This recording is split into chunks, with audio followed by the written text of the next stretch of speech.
आणि यानंतर वळूयात आणखी एका महत्त्वाच्या बातमीकडे। खोटं बोलणं हा संजय राऊतांचा धंदा असल्याचं वक्तव्य राज्याचे जलसंपदा मंत्री गिरीश महाजन यांनी केले।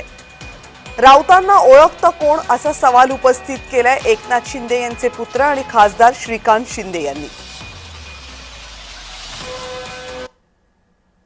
मंत्रिमंडळ हटवायला बसलेले आहेत, त्यांना असं वाटतं हे मंत्रिमंडळ जावं आमचं मंत्रिमंडळ यावं। संजय राऊतला कोण विचारतंय? संजय राऊतचा तो धंदाच झाला, रोज काहीतरी बडबड करायची, वायफाट बडबड करायची, खोटं बोलायचं, रेटून बोलायचं। आणि तुम्ही त्यांना एवढं गंभीर का घेता मला हेच कळत नाही आता सध्या।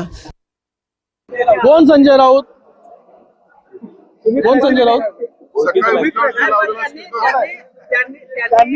अरे तुम्हाला पण मला सांगायचंय की जो रोज उठून कुठलाच पुरावा न घेता लोकांवरती आरोप करणं, शिव्या शाप देणं आणि त्यांना तुम्ही दाखवणं, हे तुम्ही देखील जे आहे त्याची ती पार्श्वभूमी जी तपासली पाहिजे।